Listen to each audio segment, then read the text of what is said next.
पे आपका दोस्त आपको मालूम है कि नालायक है। आपकी 1,00,000 करोड़ की लोन बुक होने वाली है। मैं फेल हो जाऊं कोई फर्क नहीं पड़ता, दोस्त टॉप पर नहीं होना चाहिए। नमस्कार दोस्तों, अजय नाम हूँ। ये मेरे मित्र हैं मिस्टर मधुसूदन शर्मा, हैं गया से। ललित जी हैं कानपुर से, जहाँ मेरा ससुराल भी था, और अपराजित को तो आप पहले देख ही चुके हैं मेरे चैनल में। तो ये दोनों एक कमाल की कंपनी के को फाउंडर हैं जिसका नाम है होमविल।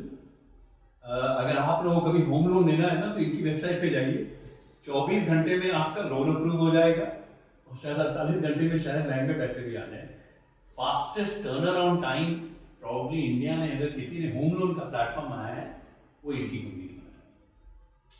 दोनों करीब 20 साल से दोस्त हैं। IIM कैलकाटा 2003 में साथ पढ़े थे, एक्सचेंज प्रोग्राम साथ में किया है।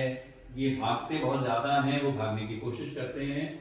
और जब भागने की कोशिश में वो जब जिम जाना शुरू किए थे कुछ 10-15 साल पहले, तब अपराजित से इनकी मुलाकात हुई थी। तो अपराजित ने जब अपना पहला फंड लॉन्च किया वेंचर कैपिटल, तो ये इनके फर्स्ट इन्वेस्टी कंपनी थी। तो with this background welcome, very happy to have you. ठीक है, और शुरुआत आप दोनों से करते हैं, फिर अपराजित में आऊँगा कि ये सिलसिला जो कारवा आप लोगों ने शुरू किया, कंपनी तुमने शुरू की ललित, 6 महीने बाद तुमने अपने मित्र को बोला कि आजा तू भी आजा, साथ करते हैं। Why him? इसी को क्यों ढूंढा और किसी और को क्यों? हम दोनों कैंपस से काफी अच्छे फ्रेंड्स थे एंड एक दूसरे की क्वालिटीज प्रीटी काउंटर बैलेंस करती थी हमारे एक दूसरे के नेगेटिव्स को। सो कहीं ना कहीं मुझे मालूम था कि जो मेरी क्वालिटीज मिसिंग है वो मधु में है। एंड उसी समय उनका last startup was sold to Flipkart. He had just got just free with, तो उससे पहले कहीं कुछ और करते। मैंने इनको इनवाइट किया and we decided to come on board and that was 2018। उसके बाद लास्ट 5 साल से वी ये कंपनी साथ में बिल्ड कर रहे हैं। तुमने क्यों हाँ कर दिया? तुम तो एकदम गया में, आई एम श्योर जो तुम टॉपर बने हो गया से निकल के, जहाँ गौतम बुद्ध में पूरा एनलाइटमेंट हुआ था, तुम्हारा भी वहीं कुछ हुआ होगा। Why do decide to join him on one phone call? नहीं, ज्वाइन और फोन कॉल की कोई ऐसी बात नहीं थी, बिकॉज हम हमेशा टच में रहते थे। अच्छा, आपने एक चीज़ आपने सारी चीज़ें बता दी, बट हम एक साथ रहे भी थे। हम दोनों की जब शादियाँ हुई थी उससे पहले हम लोग फ्लैटमेट्स थे बॉम्बे में, साथ में रहते थे छोटे घरों में। अच्छा, ओके, ये बात मिली मानो। हाँ, तो कॉलेज में साथ में थे, एक्सचेंज प्रोग्राम में साथ में थे। उसके बाद बॉम्बे में जब काम कर रहे थे दोनों एक ही घर में रहते थे। और उसके अलावा भी जब हम साथ में नहीं भी रहते थे तो हर चीज़ पे हम एक दूसरे की सलाह राय लेते थे, और न सिर्फ प्रोफेशनल बट पर्सनल चीज़ों पर भी, वो चाहे हमारे घर की मुसीबतें हो, चाहे कुछ पर्सनल ये हो, हर चीज़ में समझ पा रहा हूँ। तो हर चीज़ में हमने एक दूसरे का साथ देखा है और एक दूसरे को हमने हर परिस्थिति में देखा हुआ है। तो हम दोनों के बीच में एक ऐसी घनिष्ठता थी कि अगर मेरी कोई कमी होगी तो ये सामने वाला मुझे नीचा नहीं दिखाएगा, वो मुझे उठाने की कोशिश करेगा। तो वो हमेशा से हमारा संबंध ऐसा ही रहा था। तो कभी ऐसा नहीं हुआ कि मुझे ज्वाइन करना है। अगर मैं ज्वाइन नहीं भी करता तो मैं इनडायरेक्टली सपोर्ट करता। तो लेकिन जब इसने आइडिया स्टार्ट किया था उस टाइम भी मेरे से बात की थी, उस टाइम मुझे उतना एक्साइटिंग नहीं लगा था। तो जब पायलट प्रोजेक्ट किया इसने और उसको काफ़ी अच्छा रिस्पांस मिला, तब मेरी भी आंखें खुली कि जो शायद मेरे दिमाग में थे वो शायद सही नहीं था। और तब तक मेरे स्टार्टअप एक्सपीरियंस से मैंने एक चीज़ सीखी थी कि कंपटीशन चाहे कितना भी ज़्यादा हो, लेकिन अगर आप कोई चीज़ पेशेंस और पैशन से करते हैं, शिद्दत से करते हैं, तो कंपटीशन की चिंता नहीं करनी होती।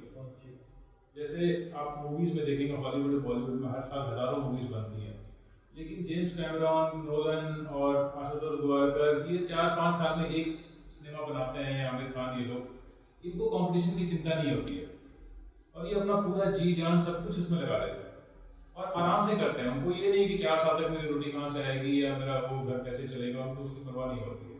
तो स्टार्टअप भी ऐसा ही कुछ है। अगर आप किसी चीज़ में बिलीव करते हैं और आप उसके अंदर सब कुछ अपना लगा सकते हैं दांव पे, तो फिर आपको सोचने की जरूरत नहीं होती। तो इनका घर कैसे चलेगा इसकी चिंता आपने हटाई पैसे देकर। एक्चुअली वो मधु जी के पास बहुत पैसे हैं। हम लोग वो इन्होंने स्टार्टअप बेची थी तो ये मेरा मधु के पास पैसे थे, ललित से तुम जिम में मिलते थे 10 साल से। ललित इन्वेस्टमेंट बैंकर था। उसने मतलब Lalit is from good means, अच्छे ये है। तो वो ऐसे उनके ये नहीं फैमिलीज नहीं थे, बट इनके एम्प्लॉइज थे वो ईएमआई पे थे। ललित और मधु तो 20-30 हजार ही विड्रॉ करते थे स्टार्टअप से। उनकी कोई ये नहीं थी। ये जब 5 साल इन्होंने कुछ पैसे लिए ही नहीं है स्टार्टअप से जब वो स्टार्ट कर रहे थे, तो वो उनका घर उससे तो नहीं चलता था। वो ऑलरेडी मैंने आपकी और ललित जी की कहानी सुनी है कि आप लोग जिम में मुलाकात करते थे, आप एक्सरसाइज करते थे और कोशिश करते थे एक्सरसाइज करने की। ऐसे मुझे लगता था, क्योंकि मैं तो भी काफी पहलवानी करता था। ये कुछ कोशिश नहीं करते थे, ये आते थे एक आध घंटा ऐसे टहलते थे, कुछ करते थे। बट मैं मतलब क्या होता है कि जब आप खुद पहलवानी करते हो तो दूसरे कोई इम्प्रेसिव लगने चाहिए। ये इतने मतलब कोशिश नहीं करते थे, आते थे, करते थे और निकल जाते थे। जब आपने अपना फंड लॉन्च किया, they were your first investment. हाँ, ऐसा क्या यूनिक आप लोगों को इन दोनों में देखा? You decided to invest in that. तो ललित को मैंने एक्चुअली मेरे इसके पहले मैं एक फैमिली ऑफिस की फंड चला रहा था। मैंने उनको तभी भी टर्म शीट मतलब वर्बली हाँ कर दी थी। अनफॉर्चुनेटली वो फैमिली ऑफिस में प्रॉब्लम हो गई थी, तो we couldn't invest in them. So I knew their business model and मेरे को लगा था कि इसमें करना है। बट तभी ललित को एक बड़ा इन्वेस्टर मिल गया था, बट वो कुछ होते होते डील नहीं हुई उनकी। तो वो लास्ट मिनट आ गए। मैं वेकेशन पे जा रहा था, मैंने सुनी इनकी स्टोरी। इन्होंने मेरे और मेरे पार्टनर से पिच किया और फिर हमने कमिट कर दिया। मैंने उनको बोला था कि मैं 97 करोड़ पे डालूंगा 3 करोड़। और बट इन्होंने एक हफ्ते बाद मैं वेकेशन जाके आया तो उन्होंने बोला मैं लोअर कर रहा हूँ वैल्यूएशन, 87 पे करी 97 के बदले। तो इन्होंने वैल्यूएशन मुझे लोअर करके दी तो मैंने डाल दिया। मेरी बेसिक कॉन्सेप्ट ये है कि हाउसिंग जो है ये इंडिया में बहुत बड़ी अपॉर्चुनिटी है। इनके प्रोडक्ट काफ़ी यूनिक थे, ये टेक का इनका विजन अच्छा था। और मैं इनको जानता था काफ़ी सालों से कि मतलब ये इनकी मतलब फाइनेंशियल सर्विसेज में काम कर चुके हैं, तो ये फैक्टर्स टैली हो रहे थे तो हमने कमिट कर दिया था उसमें। अपरिजीत के बारे में बताइए कि जैसे आपने कहा कि घर चलाने की चिंता हमें नहीं थी, पैसे मिल गए थे इन्वेस्टर, बट आपकी भी तो ब्यूटी परेड हुई होगी, आपको तो बहुत पैसे देने तैयार हो। Why did you decide to take money from Millennium and Aparijeet and not other investors? ऐसा क्या यूनिक था इनमें? हम दोनों इन्वेस्टर रह चुके हैं। अच्छा। अपने प्रीवियस जॉब्स में। मेरा पहला जॉब एक फैमिली ऑफिस में था, उसके बाद एक प्राइवेट इक्विटी फंड में मैं काम करता था। ललित भी एक प्राइवेट इक्विटी फंड में काम करता था, उससे पहले इन्वेस्टमेंट बैंकर था। तो हमने खुद इन्वेस्टमेंट्स की भी हैं और 90% केसेस में इन्वेस्टमेंट एक कमोडिटी की तरह होती है। पैसा कहीं से भी आए Doesn't matter. उसको बिजनेसमैन को फर्क नहीं पड़ता है ऐसा। हाँ, बट हमें ये चीज़ पता थी कि पैसा तो कहीं से भी आ सकता है और पैसे की कमी है नहीं दुनिया में, क्योंकि फेडरल रिजर्व नोट छापता रहता है और पूरी दुनिया में वो फ्लो करता रहता है। तो पैसे की कोई दिक्कत नहीं है, बट हमें ऐसे पार्टनर के साथ काम करना है जो कुछ हमारे साथ और जोड़ सके या वो हमारे साथ लंबे समय तक हमारा साथ दे सके। तो अपराजित में हमने देखा कि वो एक काफ़ी पैशनेट था इन्वेस्टर स्टार्टअप्स को हेल्प करने के लिए, and he really believed in our story and of course that came out to be true. बाद में कोविड का टाइम आया और बहुत सारे उतार चढ़ाव आए और उन्होंने हमें हमेशा सपोर्ट किया। तो हम हमेशा एक ऐसे लोग साथ काम करना चाहते थे और हमने ललित और मैं सारे इन्वेस्टर, हम खुद इन्वेस्टर रह चुके हैं तो मार्केट में सारे इन्वेस्टर्स को हम जानते हैं और काफ़ी लोग हमारे पास भी आए हैं पैसे देने के लिए। बट हमने कई लोगों से पैसे नहीं लिए तो हमें पता था कि वो बहुत ही शॉर्ट टर्म और ट्रेडर टाइप की मेंटालिटी के लोग हैं। वो आज पैसे देंगे, आज हमारे साथ अच्छा वो होंगे, अगर 2 साल बाद कुछ बुरा समय आया तो फिर अचानक से वो हाँ अपना व्यू बदल देंगे। और और हमने देखा है 2 साल पहले लोग जीरो रेवेन्यू कंपनीज में, बिना प्रॉफिट वाली कंपनीज में अरबों रुपए डाल रहे थे, और अभी अचानक से वही इन्वेस्टर कंपनीज को यूनिट इकोनॉमिक्स और प्रॉफिटेबिलिटी का ज्ञान दे रहे हैं। तो अचानक से उनके ज्ञान में परिवर्तन हो जाता है मार्केट के मूड के बदलने से, इंटरेस्ट रेट के बढ़ने और घटने से। तो हमें ऐसे इन्वेस्टर्स नहीं चाहिए। अबाजी तो ऐसा इन्वेस्टर नहीं था, ललित भी उसको पहले से जानता था, मैं भी इनडायरेक्टली अबाजी को पहले से जानता था। तो हमारे अंदर कंफर्ट था कि ठीक है, जो भी ये आएगा, क्योंकि एक दिन में कंपनी बनती नहीं, कंपनी 7, 8, 10 साल में बनती है और उसमें कई उतार चढ़ाव आते हैं।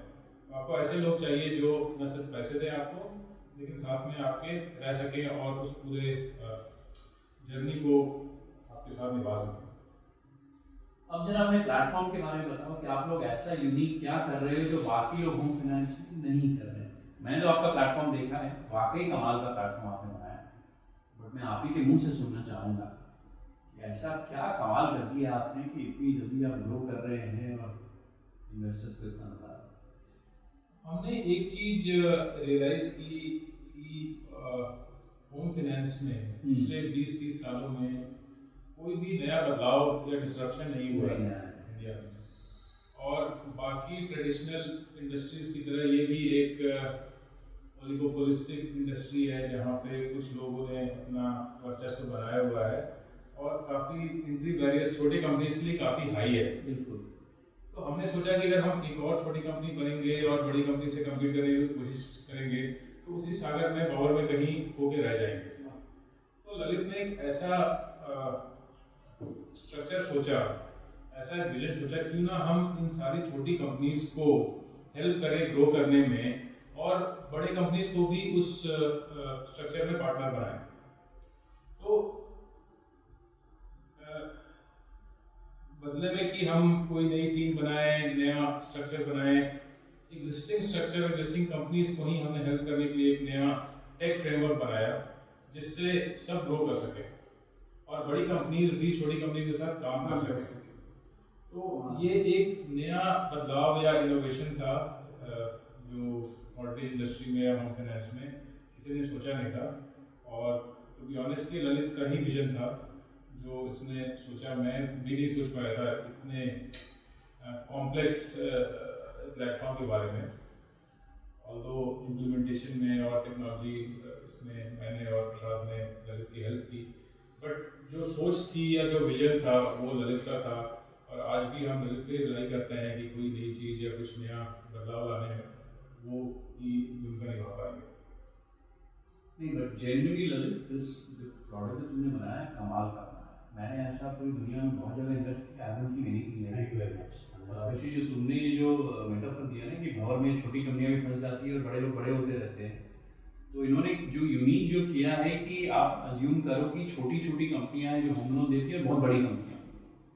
छोटी कंपनी अपनी टेक्नोलॉजी नहीं बना सकती, अपना प्लेटफॉर्म नहीं बना सकती, तो इन्होंने एक सिंगल यूनिफाइड प्लेटफॉर्म बनाया है कि छोटी कंपनी भी प्लेटफॉर्म में जाके कस्टमर एक्वायर कर सकती है, लोन दे सकती है। किसी को 1 करोड़ का लोन देना है और छोटी कंपनी सिर्फ 10 लाख दे सकती है, 90 लाख ये लोग हेल्प करते हैं देने के लिए। 24 घंटे में लोन के डॉक्यूमेंट प्रोसेस हो जाते हैं। ये सारी चीज़ें जो आपने बनाई हैं, जहाँ बड़ी कंपनी, बड़ी मछली, छोटी मछली एक ही समंदर में साथ कोएग्जिस्ट करके बड़ी हो सकती है, genuinely congratulations to you on that. And to hire amazing 100 people, 2 offices and a friend like him, really proud of the two of you, and I really pray and hope that your friendship continues forever, especially in the context of 3 idiots. अब पिछले conversation में आप लोग बता रहे थे कि आप लोग पढ़ाई भी साथ करते थे, कुछ नोट्स भी साथ बनाते थे, जेरोक्स भी साथ कराते थे। मुझे 3 इडियट्स में एक एपिसोड याद आ रहा है जब वो पहला एग्जाम खत्म होता है और शायद वो 2 लोग अपना नंबर देखने जाते हैं, दोनों का नंबर लास्ट में रहता है और फिर पता चलता है रैंचो टॉपर है। और तब वो आई थिंक ईशान शर्मा कहता है ना कि मैं फेल हो जाऊं कोई फर्क नहीं पड़ता, दोस्त टॉपर नहीं होना चाहिए। तो ललित जी ये बताइए कि आप साथ पढ़ाई करते, आपका दोस्त टॉपर निकल गया, वो थोड़ी ईर्ष्या नहीं होती? I think अमूमन ये वहां पे होता है जहाँ पे आपका दोस्त आपको मालूम है कि नालायक है। मेरे को पहले दिन से मनु जी के बारे में ये मालूम था कि ये टॉपर है, टॉपर रहेंगे। लायक टॉपर नहीं, नालायक टॉपर नहीं है। तो कम्पीट करने का कोई पॉइंट ही नहीं। हमारे दोनों के अपने अपने interest, pursued our interest, same bonding college के बाद भी चलते रही। वाज काफी गहरा दोस्ती का रिश्ता था हम लोग and we continued after the campus. और जो भी मैंने समझा है आप दोनों से कॉम्प्लीमेंट्री स्किल्स है कि you are clearly the visionary here, big picture. ये कई बार कह चुके हैं कि you are the relationship guy, he is the numbers guy. Is that true in most senses कि there is complete complementary skills? 99% 99% यही होता है। I will think about something. मधु और प्रसाद मेरा जो तीसरा co-founder है, जी जान लगा देते हैं उसको execute करने। And this is how we have इसी तरह धीरे धीरे आगे बढ़े and आगे भी ऐसे ही करते रहे। चलो बहुत बढ़िया। Anything else? नहीं, मैं तो हैप्पी हूँ, मेरे पैसे मल्टीप्लाई हो रहे हैं। मेरा काम तो ढूंढता हूँ किसी को पैसे दे दो और वो मल्टीप्लाई करे। काम तो ये करते हैं, मैं ढूंढता हूँ ऐसे लोगों को जहाँ पे मल्टीप्लाई करे मेरे पैसे। नहीं अभी मैंने तुम्हारी काफ़ी कंपनी में co-founders से मिला। Most of the people are amazing, तुमने काफ़ी अच्छी कंपनी में इन्वेस्ट किया है, बट ये दोनों जेन्युइनली कमाल हो। आई एम रियली हैप्पी कि इनसे तुमने मेरी मुलाकात कराई। और the other thing I want viewers to know is कि अपराजित ने फर्स्ट राउंड में इन्वेस्ट किया, जब फंड लॉन्च किया, सेकेंड राउंड में इन्वेस्ट किया, और ये थर्ड राउंड जो आप 5-550 करोड़ की वैल्यूएशन में रेज कर रहे हैं इसमें भी इन्वेस्ट कर रहे हैं। मैं भी कोशिश कर रहा हूँ कि उसका एक छोटा सा अंश हो, you are not going back on that। नहीं, जरूर हमारी खुशी होगी आपको इसमें शामिल करना। हाँ, और कानपुर हमारा ससुराल का अंदर भी बीवी गुस्सा हो जाएगी कि मुझे इन्वेस्ट करने नहीं दिया। नहीं, very happy, thank you, all the best for your future journey. और आई एम श्योर आज 2023 है, आपकी 1 लाख करोड़ की लोन बुक होने वाली है। दिस इज माय धन्यवाद। from 100 crores today. पक्का वाली। You are going to create one of the best home finance companies of India. I'm really, really proud. पूरी And कोशिश all the करेंगे। best.